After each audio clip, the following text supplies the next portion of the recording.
हा सत्संग संत रामपालजी महाराजांचा असून मराठी भाषिक भक्त समाजास सहज समजावे म्हणून हिंदी भाषेतून मराठी भाषेत रूपांतरित करण्यात आलेले आहे.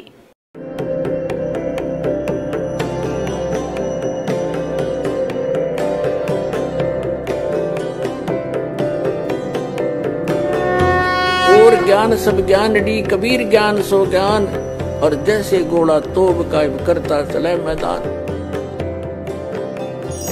जगद्गुरु तत्वदर्शी संत रामपालजी महाराजांचे अमृत वचन सर्व पवित्र धर्मांच्या व पवित्र शास्त्रांच्या आधारावर. प्रारब्ध ते असतं जे तुमच्या जन्माच्या वेळी पूर्वीच निर्धारित केलं जात असतं. तुमचे संचित म्हणजे तुमचं डिपॉझिट पुण्य आणि पाप आहे भगवंताच्या दरबारी, त्याची ॲव्हरेज घेतली जाते.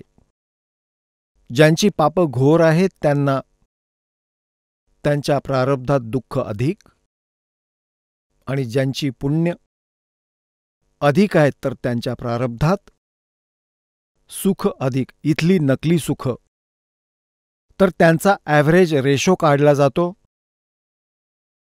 तर असं 50% जसं पुण्य घेतलं 50% पाप. आता पाप आहेत अरब खरब आणि पुण्य आहेत 20-30. तर 20-30ची जी पुण्य आहेत ती 50% 10 होतील. अरब खरबचं 50% घ्यावं लागेल आणि मग त्याला सरासरी प्रमाणात वाटावं लागेल. तर या प्रकारे आपण प्रारब्धाच्या आधारे सगळं जीवन व्यतीत करतो. त्यात काही बदल होऊ शकत नाही. हां, मग तत्वदर्शी संत भेटतात. कबीर परमेश्वरांची जी कृपापात्र संत किंवा परमेश्वर स्वतः येतात. केवळ त्याच वेळी हे परिवर्तन संभव असतं. त्यासाठी म्हटलंय की मासा घटे ना तिल बधे. मासा 1 ग्रॅमपेक्षाही कमी असतो. मासा घटे ना तिल बधे विधना लिखे जो लेख और सच्चा सतगुरु मेट कर ऊपर मार दे मेख. मेख म्हणजे कायमसाठी संपवून टाकणं. प्रारब्धामधील त्या संकटांना, जी पापं तुमच्या नशिबात लिहिली आहेत त्यांना छाटून टाकून फॉरेव्हर सही मारून टाकेल. आता हे तुला भोगावं लागणार नाही. तर ज्या कारणाने आपण तो तत्वदर्शी संत ना मिळाल्याने या सर्व ऋषी महर्षी ब्रह्मा विष्णू महेशसुद्धा विचलित राहिले. यांना आजपर्यंत भगवंताचा पत्ता नाही, परमात्मा कोण आहे.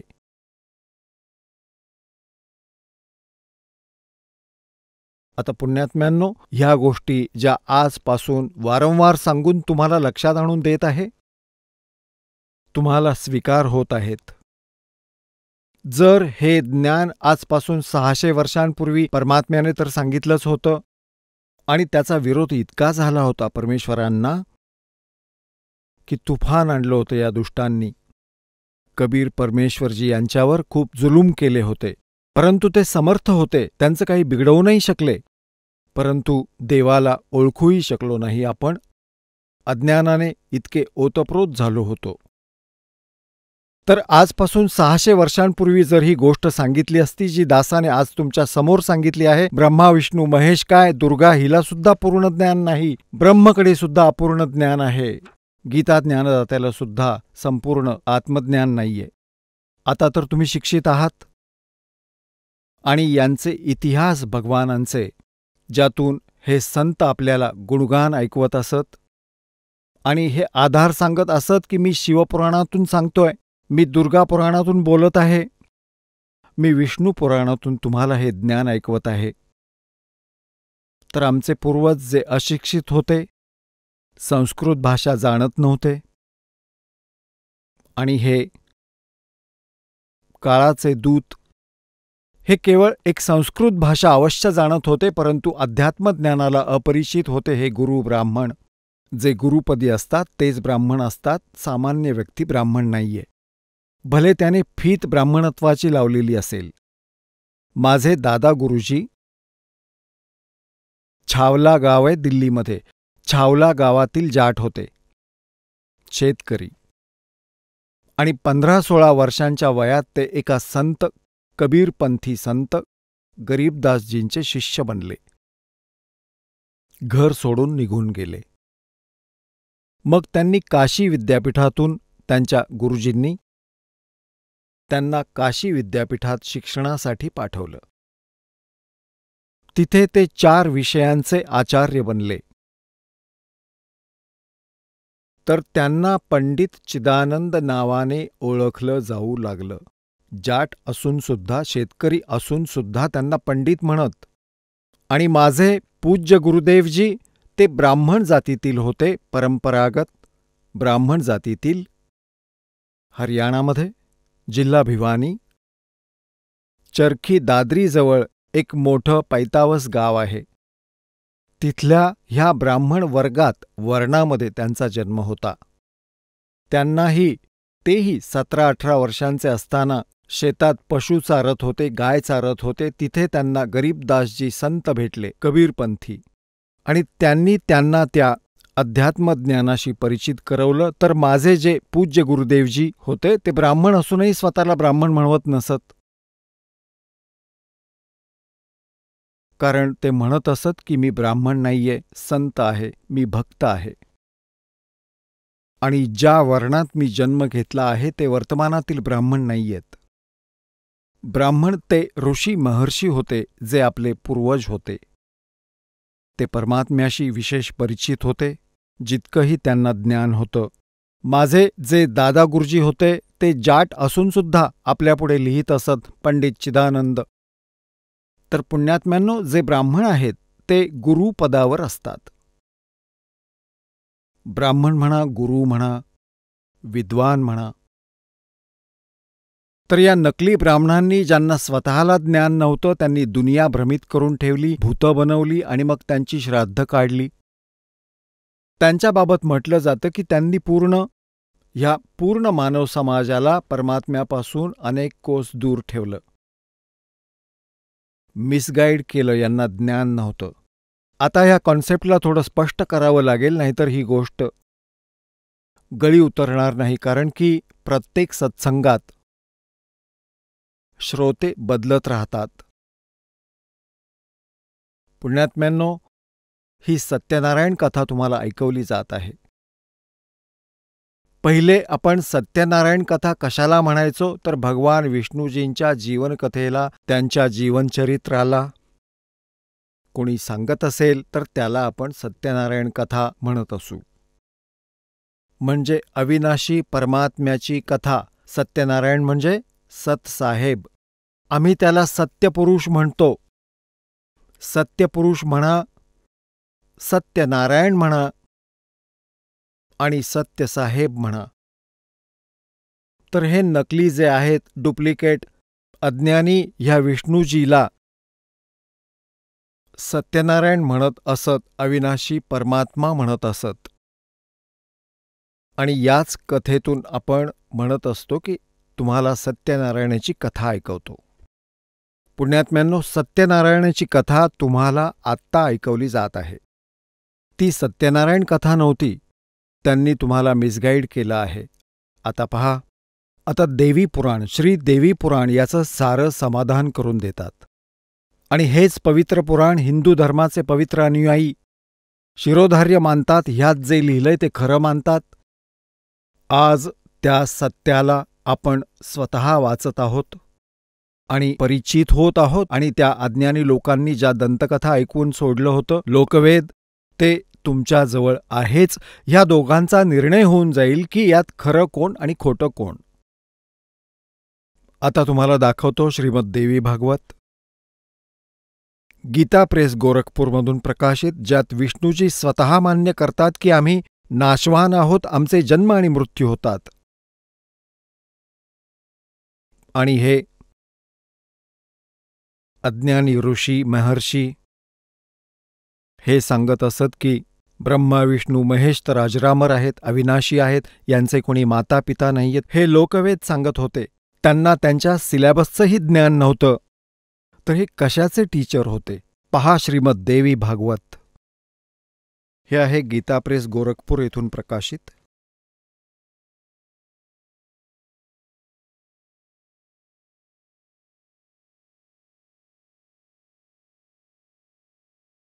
संपादक आहेत हनुमान प्रसाद पोद्दार, चिमनलाल गोस्वामी.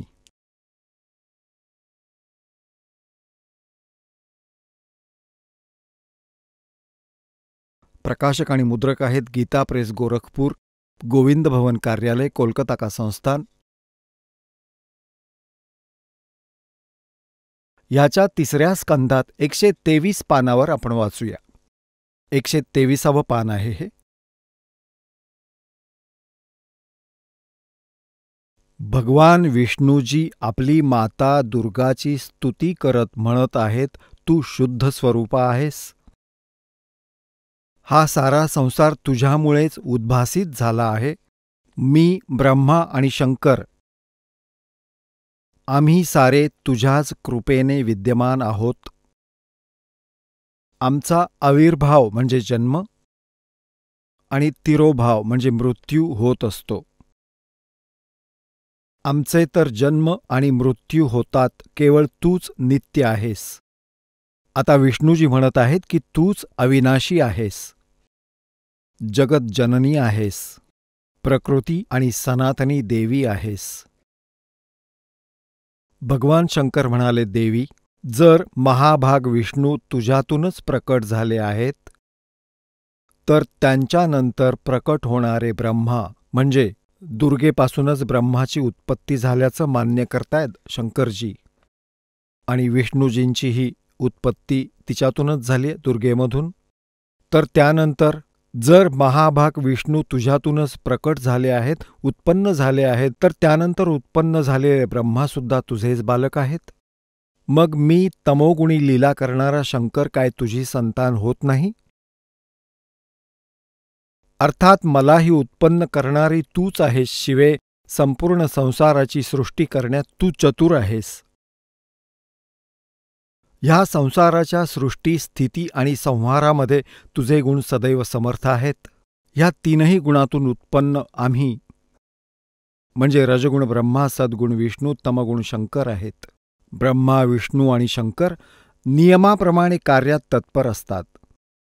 नियमानुसार ज्याच्या भाग्यात जसं लिहिलं आहे केवळ तेच आम्ही देऊ शकतो, त्यात कोणी परिवर्तन करू शकत नाही.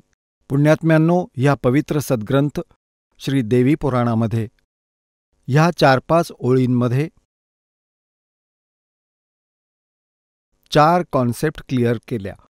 एक तर हे की ब्रह्मा, विष्णू, महेश नाशवान आहेत, यांचे जन्म आणि मृत्यू होतात. दुसरं असं झालं की ही दुर्गा यांची माता आहे. तिसरं हे झालं की रजगुण ब्रह्मा, सद्गुण विष्णू आणि तमगुण शिवजी आहेत. आणि चौथं हे झालं की केवळ हे वर्क डनच देऊ शकतात, त्यात कोणतंही परिवर्तन करू शकत नाहीत. आता दुसरा प्रसंग तुम्हाला ऐकवतो, ज्या कारणाने दासाने हे वचन म्हटलं की आजपर्यंत ना ब्रह्माजींना आध्यात्मिक ज्ञान, वेदांचं ज्ञान, ना विष्णूजींना ज्ञान. म्हणजे ब्रह्माजींकडून ज्ञान प्राप्त झालं आहे श्री विष्णूजी आणि श्री शिवजी यांना.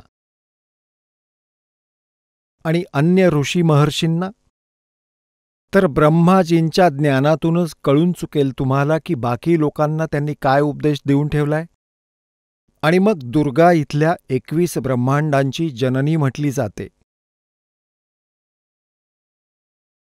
आणि तिच्याविषयी भगवान विष्णूजींचे काय विचार आहेत, म्हणजे भगवान ब्रह्मा आणि भगवान विष्णूजींना केवढं आध्यात्मिक ज्ञान आहे, ते वेदांना किती परिचित आहेत, हे तुमच्या समक्ष आता करेल हे देवी पुराण. आणि स्कंद पहिला पहा, हे ते दुर्गा पुराण आहे. पहिला स्कंध.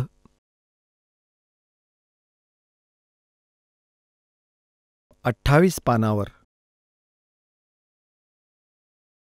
नारदजी आणि व्यासजी यांचा आपसात संवाद झाला.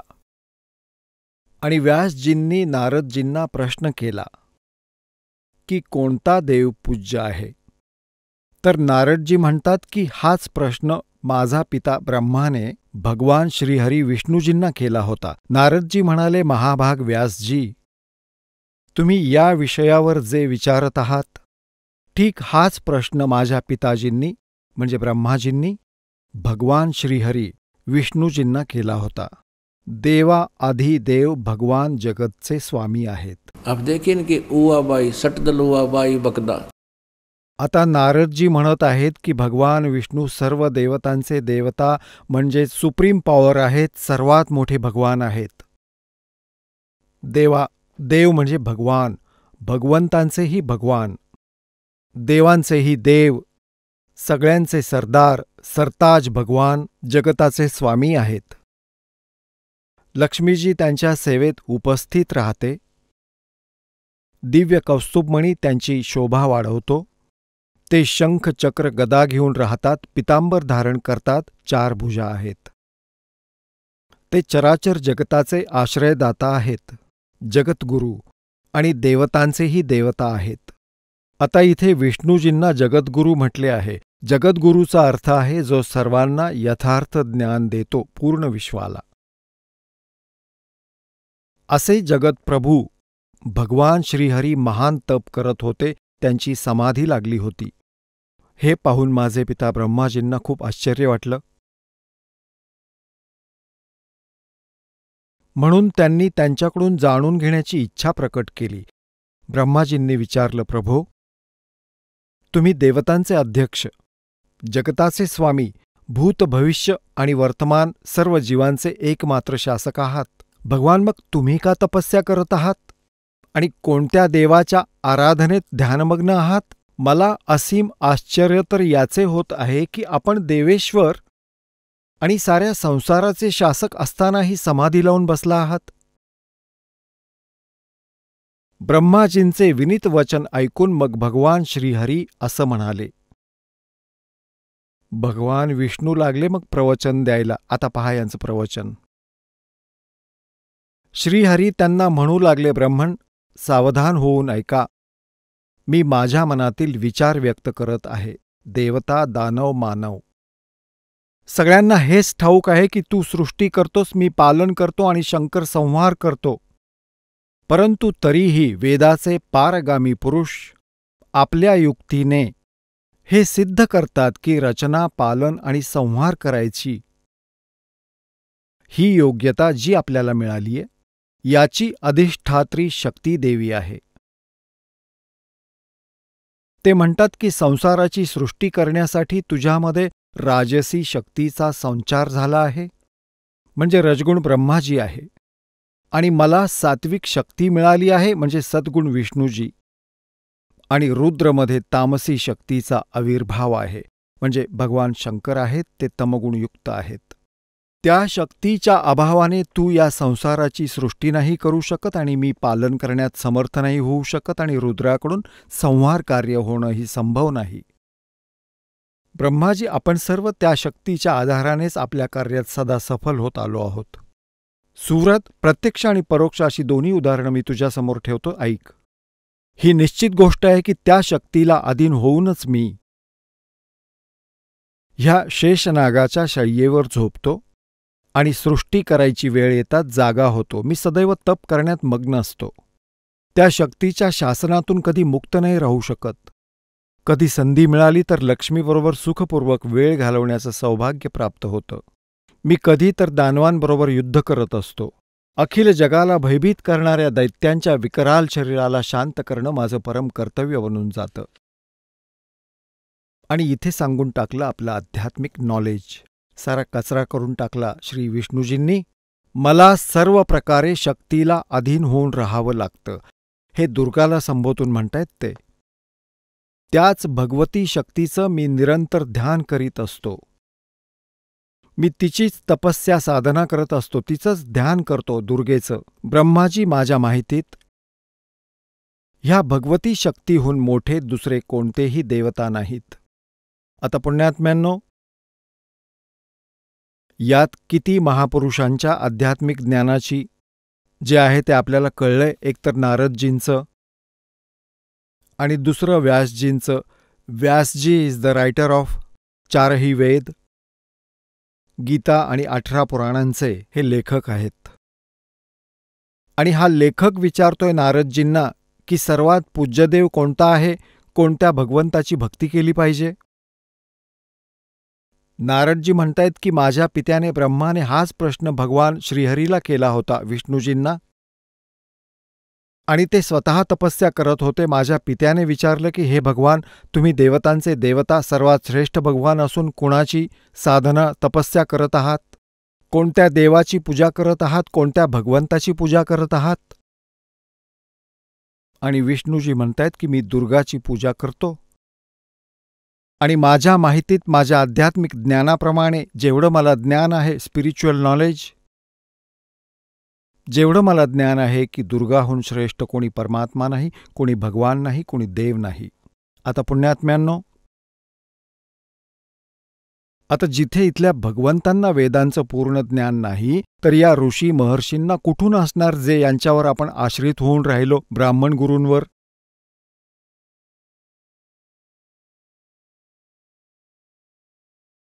ज्या अज्ञानामुळे त्यांनी आपल्या पूर्वजांना भ्रमित करून, शास्त्रविरोधी साधना करून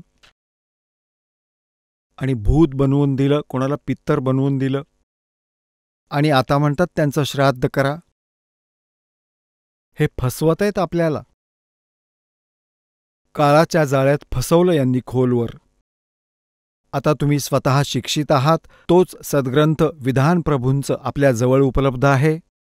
ह्या शिक्षणाचा जर तुम्हाला लाभ घ्यायचा असेल तर याचा एकच लाभ आहे, आपण भगवंताला ओळखू शकतो. नाहीतर पोटासाठी तर कुणीही विद्वान बनो, कितीही शिक्षित असो, तो काय करेल? माया जोडायची मशीन बनून जाईल. आणि तो पूर्ण आयुष्य आपलं जीवन व्यर्थ करून टाकेल, लाखो करोडो रुपये डिपॉझिट करून ठेवेल, आणि त्याची मुलं, त्यांना तर तो ना शिक्षण देईल, त्यांना ना ही कोणती जरूरत आहे मेहनत करण्याची. ते मग त्याला फुर्र करतील, फुर्र, आणि ते पाप तर त्याच्या डोक्यावर ठेवतील, आणि ते बालक बिघडून जातील. दुप्पट त्याला लॉस होईल. आपलं जीवन घालवलं आणि बालकांनाही बिघडवलं. आणि मिळणार तेच आहे जे त्याच्या भाग्यात असेल. परमात्मा त्याला अवश्य देतो, जर तो ठीक प्रकारे भक्ती करतो, साधना करतो, तर ते धन तुम्हाला मग एकाच नंबरचं मिळतं. भक्तीत जास्त ध्यान ठेवलं तर जे मिळणार आहे ते तर मिळणारच आहे. परमात्मा मग साथ होतो. तर अशा प्रकारे जर ह्या शिक्षणाचा लाभ तुम्हाला घ्यायचा आहे, तर केवळ परमात्म्याला ओळखून आणि मग दिवसरात्र एक करून आपलं कार्यही करा, परमात्म्याची भक्तीही करा. कितीही प्रयत्नशील व्यक्ती असेल, मनुष्य जास्तीत जास्त 10 तास काम करू शकतो. कुणी जास्त धीट असेल तर 12 तास करेल, जो पशुसारखा आहे. तर त्यातून 12 तासांनंतर 12 तास उरतात, त्यात 6 तास झोपले, 2 तास खायला प्यायला न्हाण्या धुण्याला लागले. 8 तासातले 4 तास तरीही तुमच्याकडे शिल्लक राहिले. त्यातला 1 तास तर मित्रपरिवाराबरोबर गप्पा माराव्या लागतात. 3 तास तर कमीत कमी परमात्म्याला दिले पाहिजेत तुम्ही. आणि ते 3 तास तुम्ही दिलेले, असं नाही की एकाच जागी बसून द्यायचे आहेत. तुम्ही चालता चालता तो वेळ कसाही, जसं ज्यावेळी तुम्ही कुणाबरोबर बोलत आहात, बोलणं संपलं की तो आपल्या रस्त्याला लागला, तुम्ही माळ उचला, ती वेळ तुमची. अशा प्रकारे सगळे मिळून जे 3 तासही तुम्ही देवाला द्याल तर बेडा पार आहे. जास्त करायची गरज नाही. आता प्रसंग चालू आहे की आपल्याला सगळ्यात आधी हे पाहायचं आहे की आपला सिलॅबस आपल्याला काय सांगत आहे. आमचे सद्ग्रंथ काय सांगत आहेत, आणि सिलॅबसच्या बाहेर आपण जर काही शिक्षण घेत आहोत तर मग आपण परीक्षेत फेल होतो.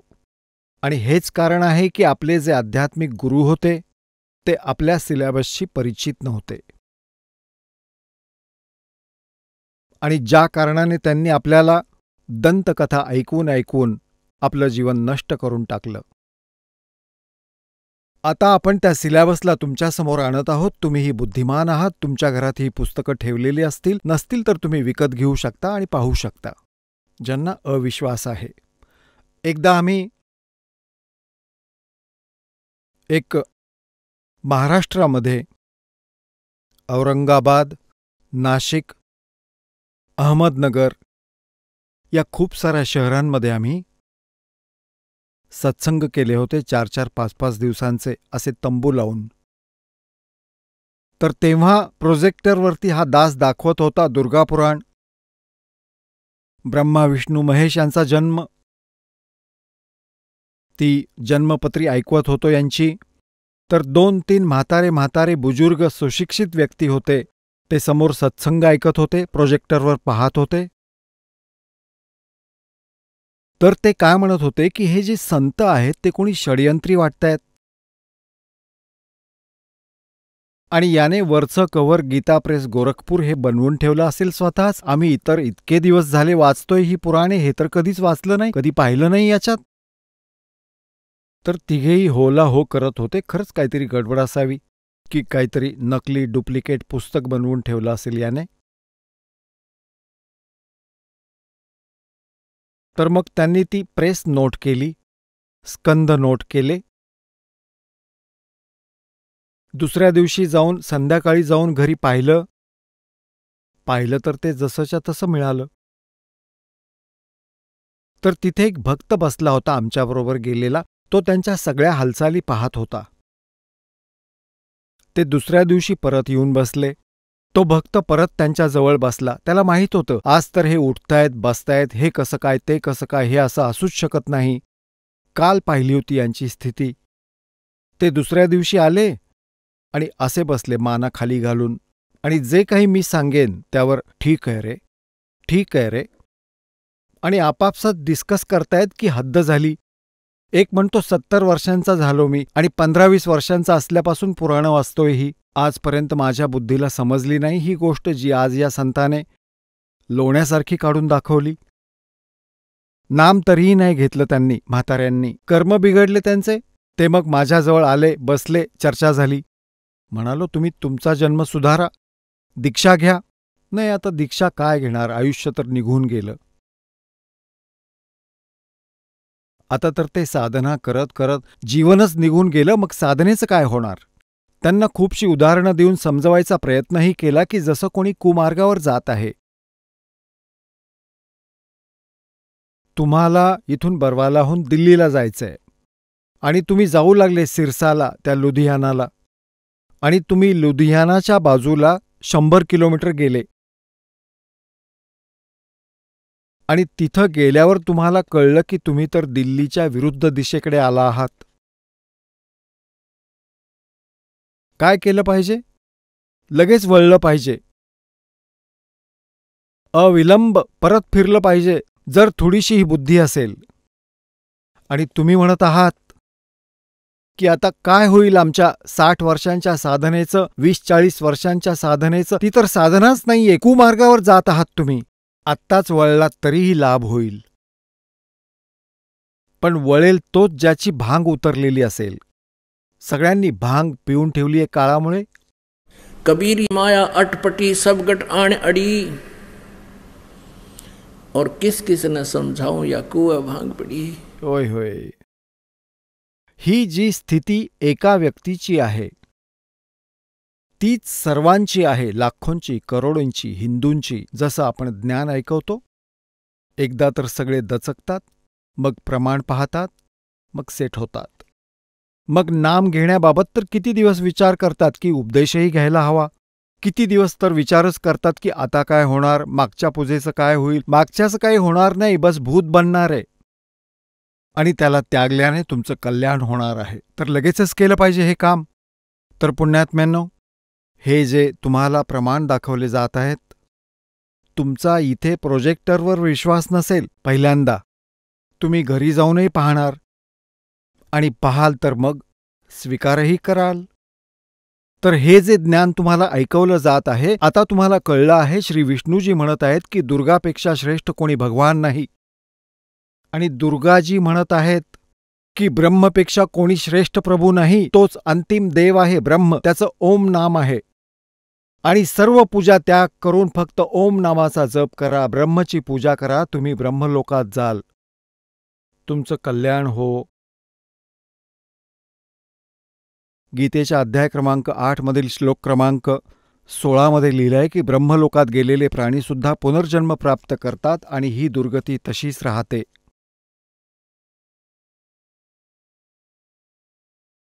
श्रीमद भगवद्गीतेचं ज्ञान हे ब्रह्म सांगत आहे. श्रीकृष्णाच्या शरीरात प्रवेश करून गीतेच्या अध्याय 8 मधील श्लोक 16 सांगत आहे, ओम इति एकाक्षरम ब्रह्म व्यवहारन मामनुसमरण ये प्रियाति तजंदेहम स याति परमाम गतिम. मज ब्रह्मचं फक्त ओम अक्षर आहे, नथिंग एल्स. ओम इति, बस हेच. एकाक्षराचं एक अक्षर आहे ओम.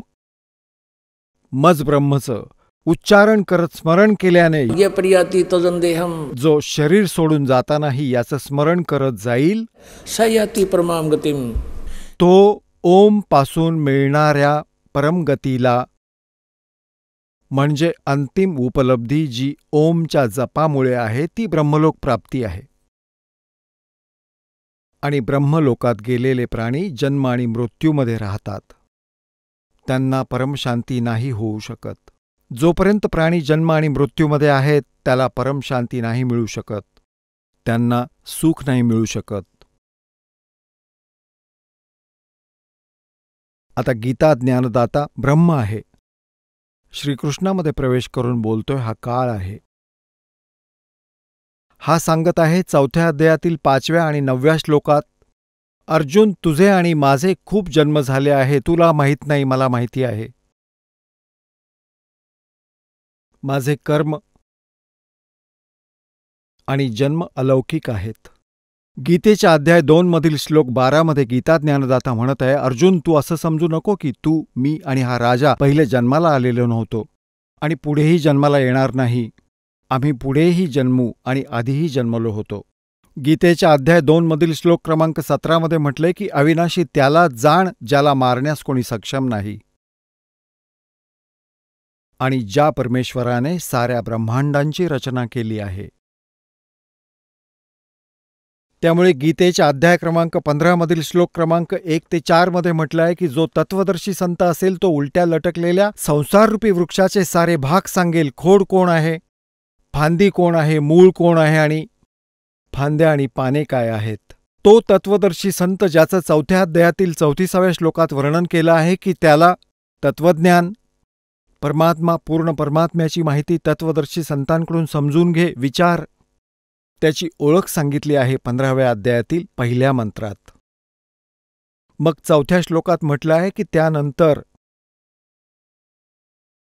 त्या तत्वज्ञानरूपी शस्त्राद्वारे अज्ञानरूपी अंधाराला, ह्या अज्ञानाला छेदून म्हणजे समजून परमेश्वराच्या त्या परमपदाचा शोध घेतला पाहिजे जिथे गेल्यावर साधक फिरून संसारात परत येत नाहीत, त्यांचे जन्ममृत्यू होत नाहीत.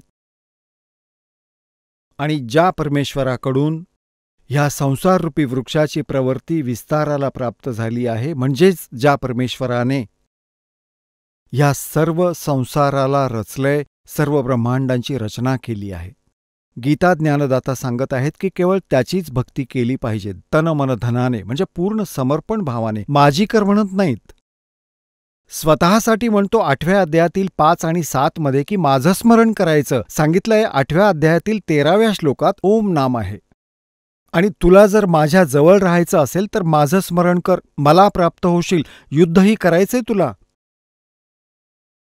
आणि युद्ध करावं लागलं तर शांती कुठे? गीतेच्या अध्याय क्रमांक 18 श्लोक 62 म्हटले की अर्जुन, म्हणून तू सर्व भावाने त्या परमेश्वराला शरण जा, ज्याच्या कृपेने तू शांतीला, सनातन परमधामाला प्राप्त होशील. म्हणजे तुझा परत जन्म होणार नाही, तुझा मृत्यू होणार नाही. त्यासाठी त्याने सांगितलं की तत्वदर्शी संताला विचार. 17व्या अध्यायातील 23व्या श्लोकात ते सच्चिदानंद घनब्रह्म म्हणतात, ओम तत्सत इति निर्देशो ब्रह्मण त्रिविध स्मृतः. ब्रह्मणे म्हणजे सच्चिदानंद घनब्रह्म. गीतेच्या अध्याय क्रमांक 8 श्लोक 1 अर्जुनाने विचारलं, प्रभू तुम्ही गीतेच्या अध्याय क्रमांक 7 श्लोक 29 म्हटलं आहे की जो प्राणी त्या तद्ब्रह्मशी परिचित आहे, संपूर्ण अध्यात्माशी परिचित आहे आणि सर्व कर्मांशी परिचित आहे, तो फक्त जरा आणि मरण यातून सुटण्याचा प्रयत्न करतो, इथल्या कोणत्या वस्तूच्या लोभात पडत नाही. तर 8व्या अध्यायातील 1 मध्ये अर्जुनाने विचारलं, किम तद्ब्रह्म? तर ते तद्ब्रह्म कोण आहे, ज्याला जाणून घेतल्यावर इथल्या कोणत्याही वस्तूची डिमांड राहत नाही, तो यातून सुटकाराच इच्छितो. गीता ज्ञानदाताने 8व्या अध्यायातील 3ऱ्या श्लोकात म्हटलं की तो परमक्षर ब्रह्म आहे आणि त्याला शरण जा, त्याच्या कृपेने तू 18व्या अध्यायातील 62व्या श्लोकात मग तुझा पूर्ण मोक्ष होईल. तर पुण्यात्म्यांनो, आता तुम्हाला दाखवतो दुर्गाजींचे अध्यात्मज्ञानाचे विचार आणि वचन, जे श्री हिमालयजीला ऐकवत आहेत. पहा, देवी पुराण, गीता प्रेस, गोरखपूर इथून प्रकाशित, 562 पानावर, 7वा स्कंध. संक्षिप्त देवी भागवत, 562 पानावर, गीता प्रेस, गोरखपूर इथून प्रकाशित आहे हे. आणि ज्याला विश्वास नाही त्यांनी आपल्या घरी जाऊन पहा. 562 देवी हिमालय राजाला ज्ञानोपदेश देत आहे, आपलं पुण्यवचन ऐकवत आहे, ब्रह्मस्वरूपाचं वर्णन करत आहे, ब्रह्मच्या विषयी माहिती देत आहे.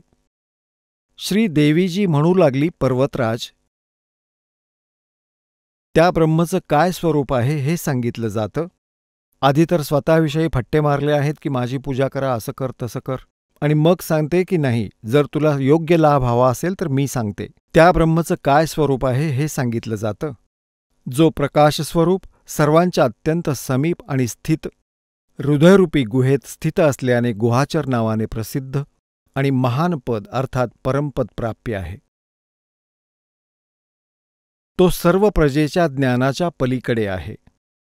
आता जास्त न वाचता आपण, तो आहे परमसत्य आणि अविनाशी तत्व आहे. सौम्य त्या वेदण्यायुक्त लक्षाचे तू वेधन कर, मन लावून त्यात तन्मय होऊन जा. सौम्य उपनिषदांमध्ये सांगितलेलं महान अस्त्ररूपी धनुष्य घेऊन त्यावर उपासनेने तीक्ष्ण केलेला बाण संधान कर आणि मग भावानुगत चित्ताद्वारे त्या बाणाला खेचून त्या अक्षररूपी ब्रह्मलाच लक्ष्य बनवून वेध कर.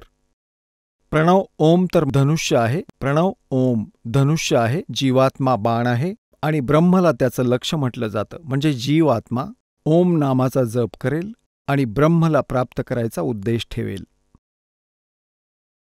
त्या एकमात्र परमात्म्यालाच जाण, कारण ब्रह्मकडे संकेत करत आहे, ब्रह्मला सुप्रीम पॉवर मानते ही देवी. त्या एकमात्र परमात्म्यालाच जाण, बाकी सगळ्या गोष्टींना सोडून दे, म्हणजे सर्व पूजा सोडून दे.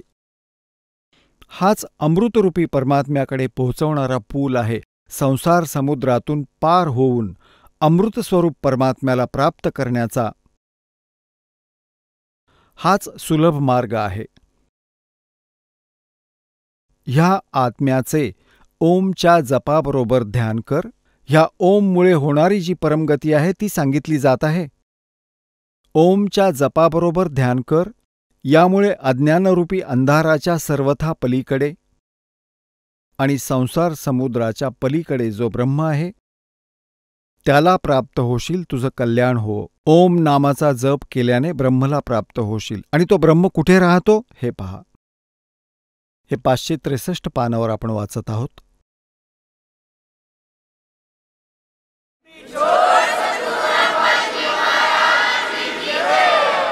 चला आता आपण त्या श्रद्धाळूंचे अनुभव जाणून घेऊयात ज्यांनी जगद्गुरु तत्वदर्शी संत रामपालजी महाराजांकडून नामदीक्षा प्राप्त केलेली आहे, तसेच त्यांच्याद्वारे सांगितलेल्या भक्ती मार्गावर चालत आहेत. नमस्कार.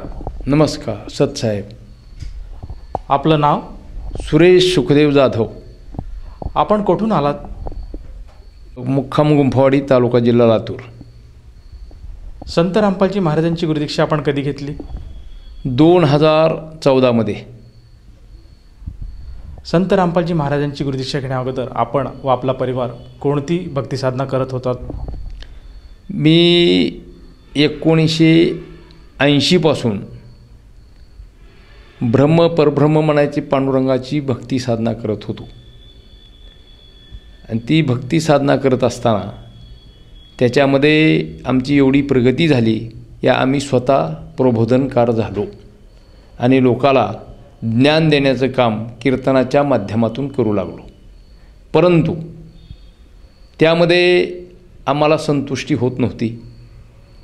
कारण तुकाराम महाराज म्हणायचे, आपला तो एक देव करून घ्यावा, तेने विना जीवा सुख नव्हे, ए रे ते माईक दुःखाची जणती, नाही आदी अंती अवसान. एक देव नसेल तर दुःख प्राप्त होते. मग हा एक देव कोणता आहे ह्याचा आम्ही शोध करायचा.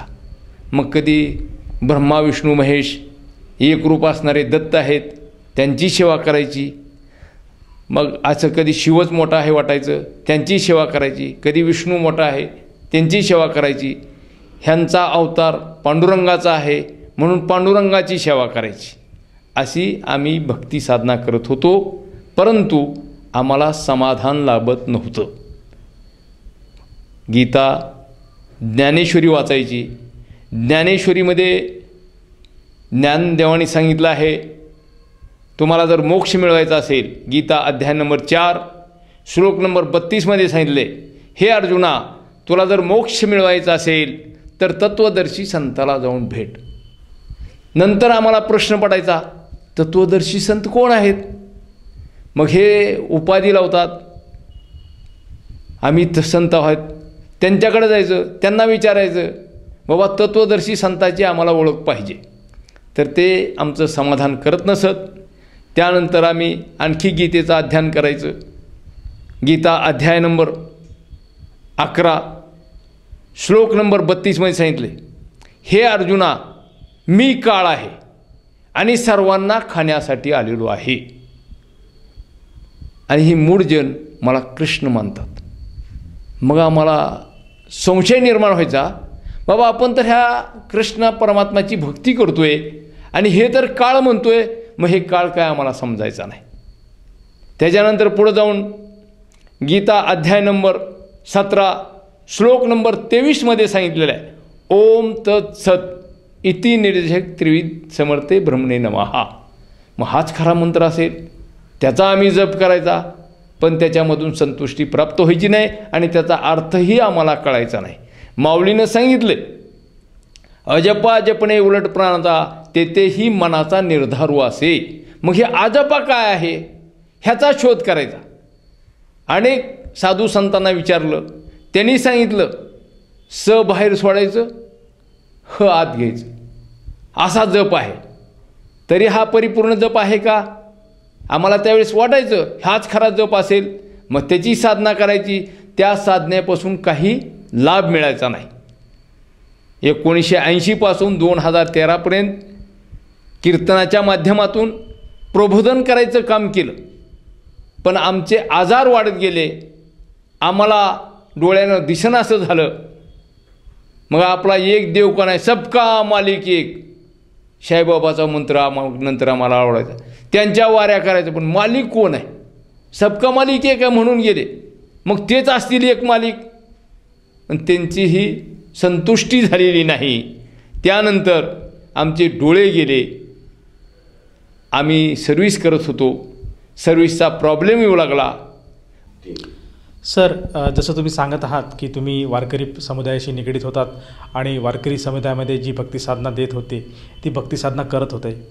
मला असं विचारायचं आहे की इतके वर्ष तुम्ही ही भक्ती साधना करत होतात, त्याच्या व्यतिरिक्त तुम्ही अन्य कोणी साधू संतांकडनं नामदीक्षा किंवा उपदेश किंवा अनुग्रह घेतला होता का? होय, घेतला होता. मी 1984 साली ओम शांतीचा मंत्रोपदेश घेतला होता आणि त्यासाठी आबू पहाडला गेलो होतो. तिथं 8 दिवस राहिलो आम्ही आणि त्यांचं सर्व ज्ञान ग्रहण केलं. आणि त्यांनी सांगितलं किंवा हा शिवबाबा सर्वात श्रेष्ठ परमात्मा आहे आणि हेच पृथ्वी तलावर अवतीर्ण झालेले आहेत आणि त्यांची साधना केल्याने तुम्हाला मोक्ष मिळेल.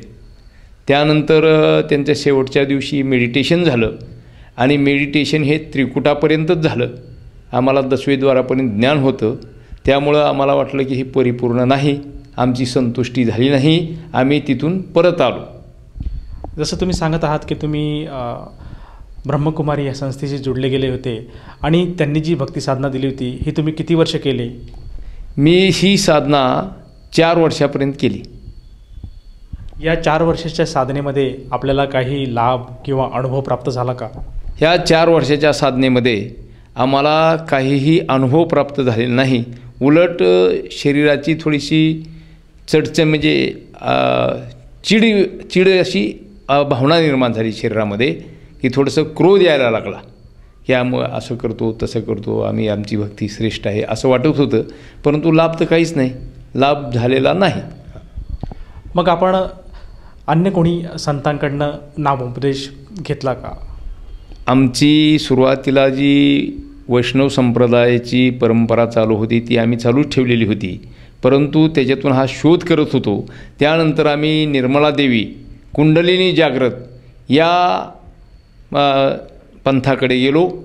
तिथं आम्ही कुंडलिनी जागृत करण्याचा प्रयत्न केला. आमची कुंडलिनी जागृत झाली. आम्हाला एक 7-8 तासाचा लाभ प्राप्त झाला, आनंद मिळाला. पण तो आनंद कुंडलिनी उतरली की आनंद संपला. त्याच्यामुळे आम्हाला मोक्ष मिळू शकला नाही. ज्याप्रमाणे घोडा मोकळा सोडला परंतु तबेल्याचा दरवाजा बंद आहे, अशी अवस्था झाली. आम्हाला मोक्ष त्यातून प्राप्त होणार नाही हे सिद्ध झालं आणि ती आम्ही साधना सोडून दिली. त्यानंतर आणखी एक मी साधना केलेली आहे राधास्वामी पंथाची. 2014मध्ये मी राधास्वामी पंथाला जुडलो. त्यांचे 5 नाम घेतले. सकाळी 2.5 तास आणि संध्याकाळी 2.5 तास अशी त्यांची मेडिटेशन केलं. त्यानंतर मी त्याच्यामध्ये बुकलिटर झालो आणि 20 सेंटरमध्ये मी राधास्वामीचं प्रवचन केलं. आणि त्याच्यामध्ये काही संतुष्टी झाली नाही. माझे डोळे कमी कमी होत चालले. मला ते वाचता येणं गेलं. मी प्रार्थना करायची परमात्म्याला, मी तुमची सेवा करत आहे, मला तुमची सेवा करण्यासाठी डोळे तरी द्या. परंतु ते डोळे काही मला आले नाहीत, म्हणून तिथंही मला काय लाभ भेटला नाही. सर, जसं तुम्ही सांगत आहात की तुम्ही परमेश्वरा प्राप्तीसाठी अगोदरपासून भाविक होता, तुम्ही वेगवेगळे प्रकारचे संत यांच्याशी संपर्क साधला, त्यांची भक्ती साधना तुम्ही समजून घेतली, ती भक्ती साधना तुम्ही अनुकरणसुद्धा केली. असं असताना तुम्हाला असं का जाणवलं की तुम्ही संत रामपालजी महाराजांचीच भक्ती घ्यावी? महत्त्वाचं कारण असं आहे की आपण वैष्णव संप्रदाय हे सर्व संप्रदाय बघत आलो, परंतु ह्याच्यामध्ये सुख शांती समाधान मिळत नाही असं दिसल्यानंतर आमचे चुलते संत रामपालजी महाराजांना 2013मध्ये जुळलेले होते. ते सांगितलं, अरे तुझे रोग वाढत चालले, तू कीर्तन करतो, प्रवचन करतोस, प्रबोधन करतोस, तुला देवाची प्राप्ती होत नाही आणि तू आमच्याकडे आणि हे संत रामपालजी महाराजांचे सत्संग पहा. आम्ही त्यांनी सांगितल्यानंतर संत रामपालजी महाराजांचे सत्संग पाहू लागलो. त्याच्यामध्ये खरं ज्ञान दिसू लागलं. महाराजांनी जगद्गुरू तत्वदर्शी संत रामपालजी महाराज हे गीता उघडून सांगू लागले की बाबा, गीता अध्याय नंबर 4 श्लोक नंबर 32मध्ये, हे अर्जुना, तुला जर मुक्ती मिळवायची असेल तर तत्वदर्शी संताला जाऊन भेट. आणि तत्वदर्शी संत जगद्गुरू तत्वदर्शी रामपालजी महाराजच आहेत हे सिद्ध करून दाखवलं. आणि त्यानंतर आम्हाला वाटलं हे सांगतात हे बरोबर आहे. गीता अध्याय नंबर 18 श्लोक नंबर 62मध्ये सांगितलं, सर्व धर्म परित्याज्यम एकम शरणम व्रज. आम्ही त्याप्रमाणे ती पूर्वी भक्ती करायचो, परंतु ही शरणम व्रज, शरण जा अशा शब्दाचा अर्थ त्यांनी शरण ये असं म्हणायचं आणि आम्ही त्या देवांना शरण जायचं. मग खरा अर्थ आम्हाला जगद्गुरू तत्वदर्शी संत रामपालजी भेटल्यानंतर त्यांनी शब्दकोश काढून दाखवला आणि त्या शब्दकोशामध्ये शरणम व्रज, व्रजेचा अर्थ जा असा आहे हे आम्हाला त्यावेळेस कळालं. त्याच्या अगोदर आम्हाला कळालं नव्हतं. सर, जसं तुम्ही सांगत आहात की संत रामपालजी महाराजांनी तुम्हाला गीतेचा सरळ आणि सोप्या भाषेत अर्थ सांगितला, जे की तुम्ही याच्या अगोदर जी भक्ती करत होतात त्या भक्तीमधून आपल्याला ती गीता समजली नव्हती. मला असं विचारायचं आहे की संत रामपालजी महाराज जे ज्ञान सांगतात आणि जी अगोदरपासून तुम्ही जी भक्ती साधना करत होतात त्या ज्ञानामध्ये काही फरक आहे का? ह्या ज्ञानामध्ये भरपूर फरक आहे.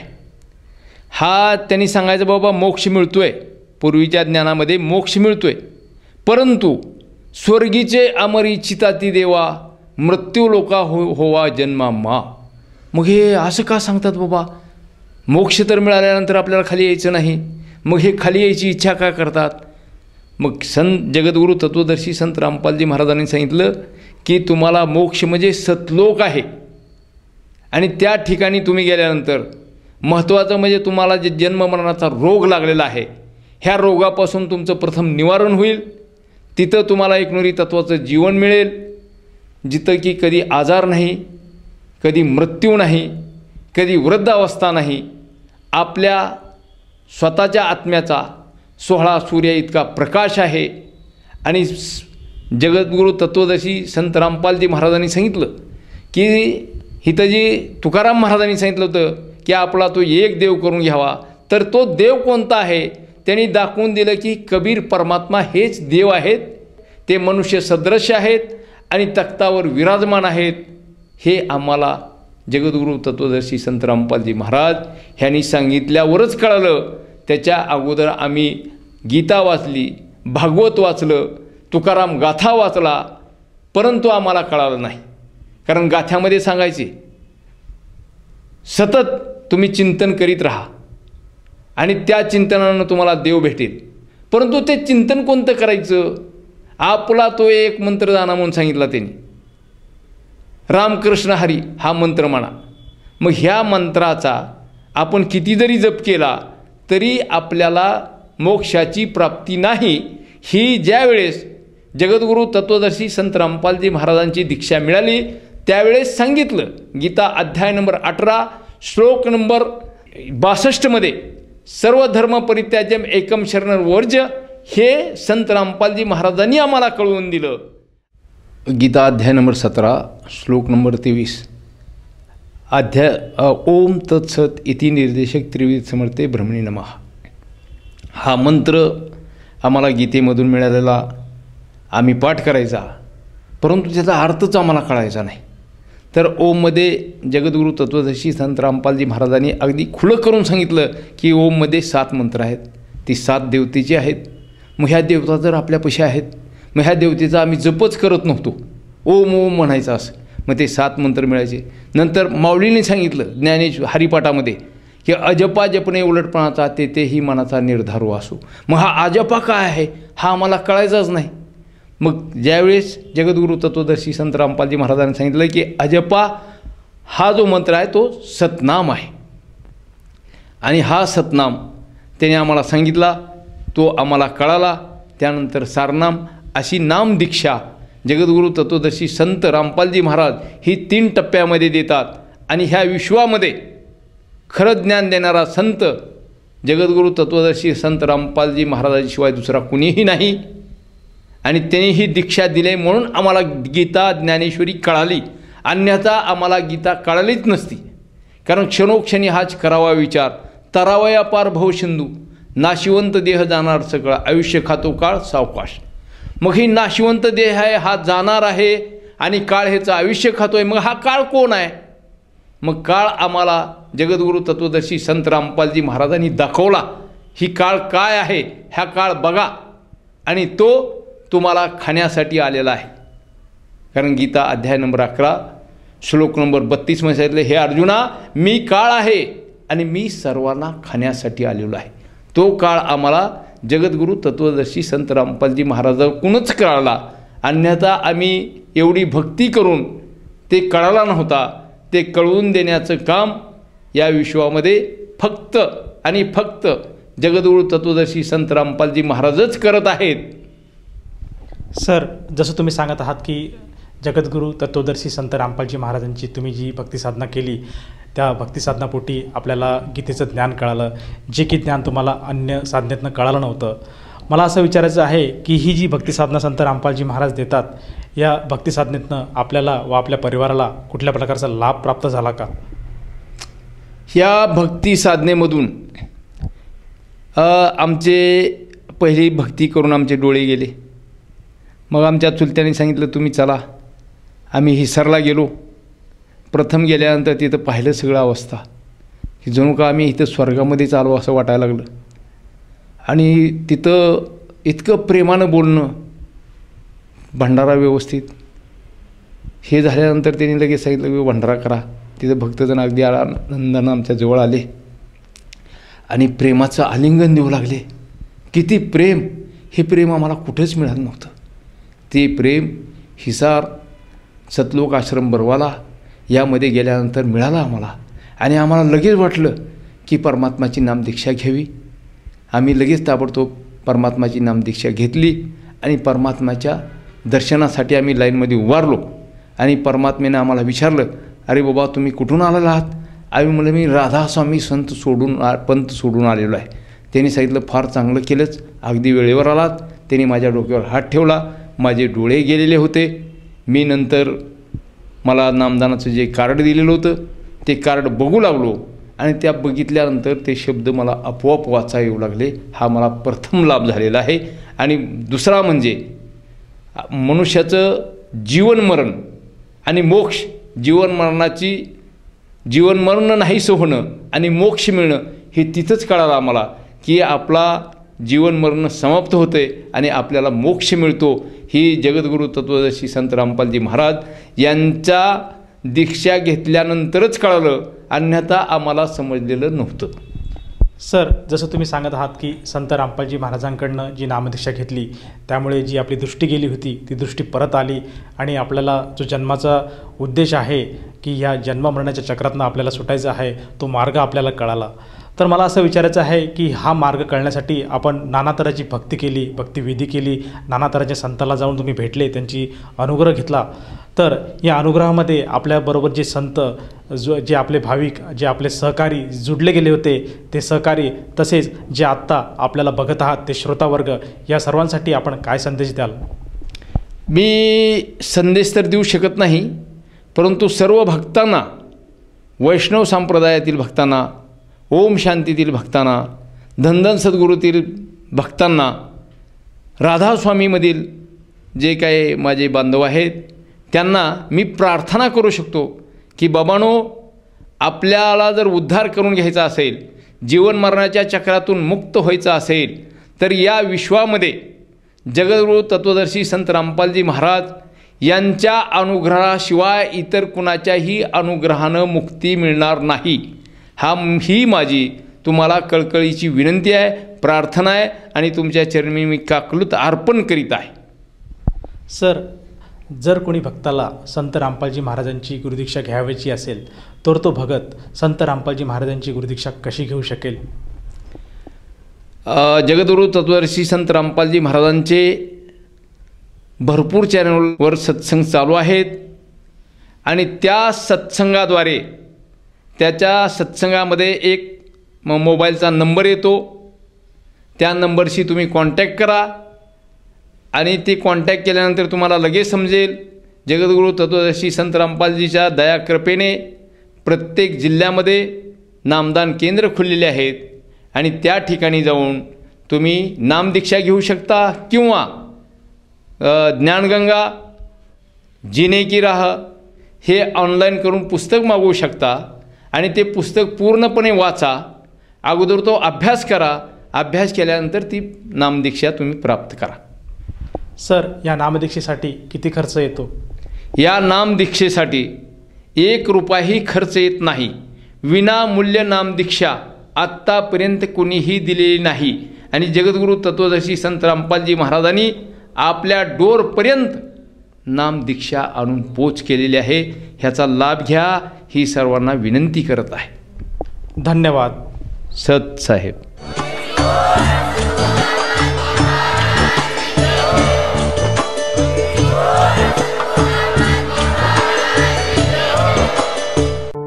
आपण ऐकत होता जगद्गुरू तत्वदर्शी संत रामपालजी महाराजांचे मंगल प्रवचन.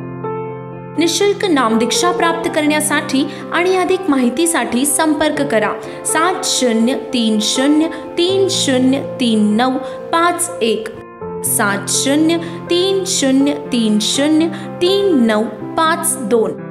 आमची वेबसाईट आहे www.jagadgururampalji.org. सर्व पवित्र धर्मांच्या पवित्र शास्त्रांवर आधारित प्रमाणित अनमोल पुस्तक ज्ञानगंगा किंवा जगण्याचा मार्ग यापैकी कोणतेही एक पुस्तक निशुल्क मागविण्यासाठी आम्हाला आपले पूर्ण नाव, पूर्ण पत्ता, पिनकोड सहित आणि फोन नंबर लिहून 7030303951 7030303952 या नंबरावर SMS करू शकता किंवा आम्हाला 7030303950 या नंबरावर WhatsApp देखील करू शकता.